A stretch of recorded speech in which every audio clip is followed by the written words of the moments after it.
Om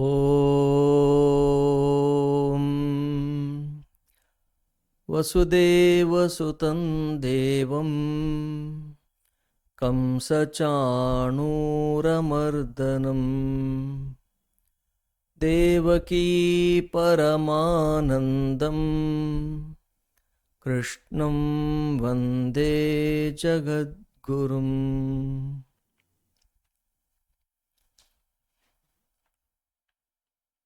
Namaskar. Welcome to Bhagavad Gita simple meaning of the shlokas. We are studying chapter 1, Arjuna Vishada Yoga. In this chapter, initially mostly we will see the description of both the sides and the situation of the war, battlefield. So various commanders who are present, their names. And then later in the second half we'll see Arjuna inspecting both the armies, and then his mind changes. There is a change in his mind that he starts enlisting the reasons to withdraw from the battlefield. So now we are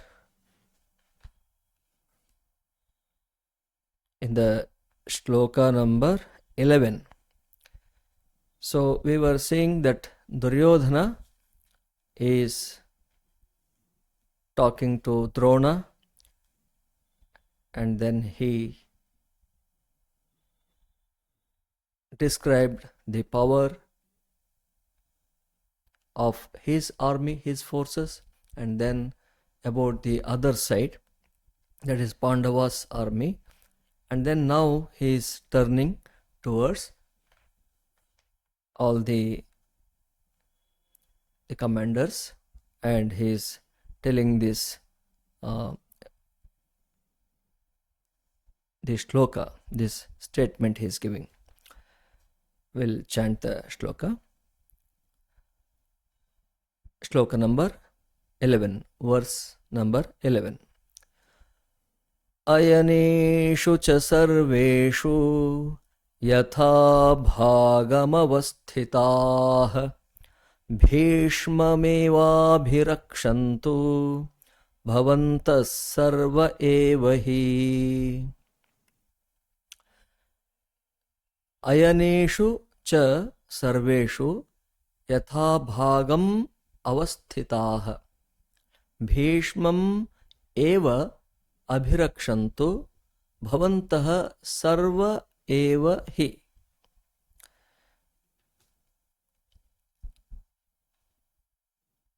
Ayaneshu cha sarveshu. We can take it like this. Sarveshu ayaneshu yatha bhagam avasthitah. Sarveshu ayaneshu. In all ayaneshu. Actually, ayaneshu means sometimes it is path, but here we can take it as ayaneshu, all the divisions of the army. So in all sarveshu, in all ayaneshu, the divisions of what? Divisions of what? Army, because he is talking about the armies here. Yatha bhagam avasthitah. Yatha bhagam, in your respective positions. Avasthitaha, being stationed. So that means being stationed in your the respective positions. Bhavantaha sarve. Bhavantaha, you, sarve, all. Eva hi bhishmam eva. Eva hi bhishmam eva. This eva hi, and later after bhishmam again eva, they are to stress upon the point which he is trying to tell. So what he is telling? Bhishmam abhirakshantu. So sarve eva hi bhishmam eva abhirakshantu. All of you do protect Bhishma alone. So if we read it together, join it together, then it will be, now do being stationed in your proper places in the divisions of the army, support or protect Bhishma alone.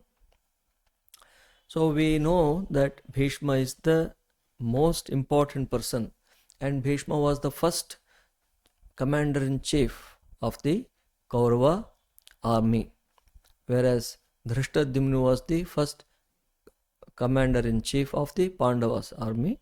So here Bhishma, so he is the great warrior, and anything adverse happening to him will hurt us. That's why, so it is to be seen that he is properly protected. This is what Duryodhana is making sure. He is talking to Drona and all the other defenders of his army, which we previously mentioned. So now hearing these words, now Bhishma is reacting to this.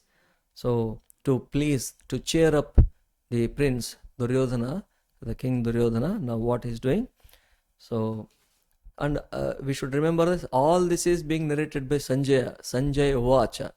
So Sanjaya is telling, Duryodhana spoke to Dronacharya, and Duryodhana spoke to the other commanders and Drona about Bhishma. Now Sanjaya himself is telling that what Bhishma did in response to Duryodhana's, the words of Duryodhana's towards him. Tasya sanjanayan harsham kuruvruddha pitamaha simhanadam vinadyochaihi shankhan dadhmo pratapavan.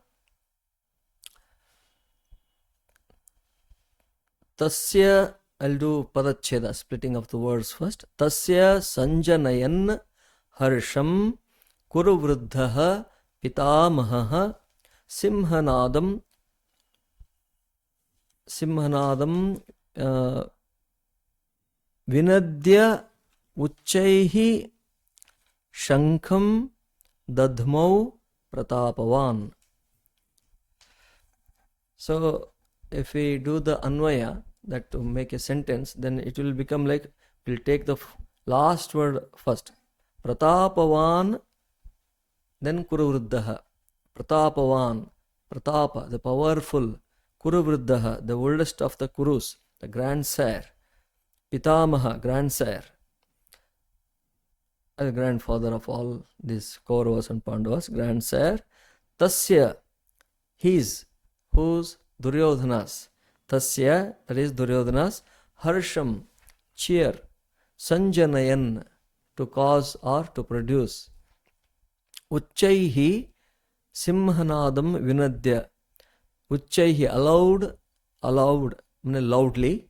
Simhanadam, lion's roar, roared like lion.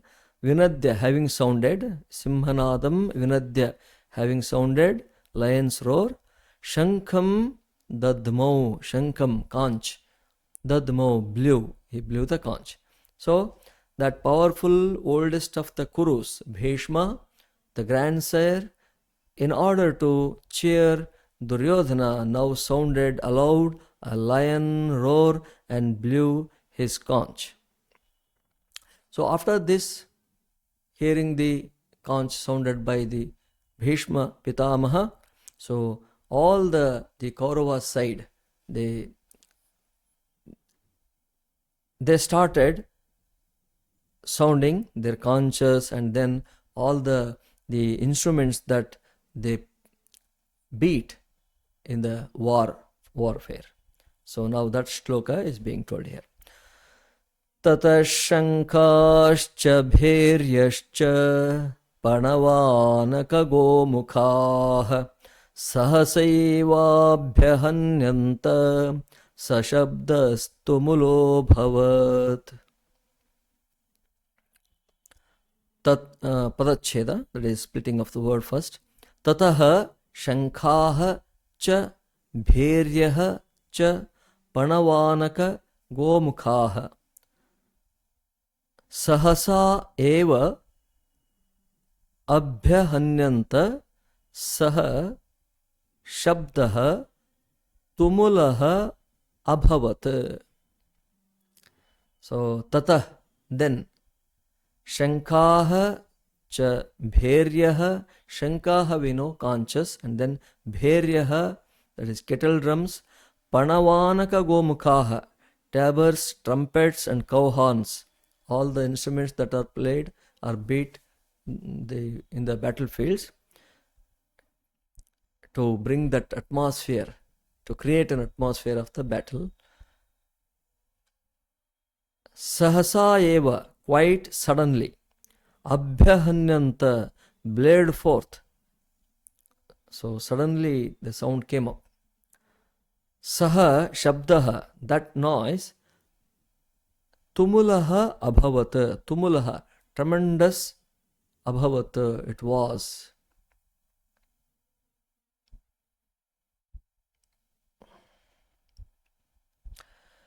Then following Bhishma, conches and kettle drums, tabors, trumpets, and cow horns blared forth suddenly from the Kaurava side, and the noise was tremendous. So, we are saying in this chapter nothing much of philosophy or any tattva, but the first situation is being described. So later, by the end of this chapter, slowly this Arjuna's the change in his mind, that we will see. And in the second chapter, Sankhya Yoga, there Sankhya means jnana, the knowledge. So then from second chapter onwards, actually the tattva, the philosophy of Gita will begin. So today this will stop here. So again we'll continue in the next video. Om Shanti Shanti Shanti. Harihi Om Tat Sat. Shri Ramakrishna Arpanamastu.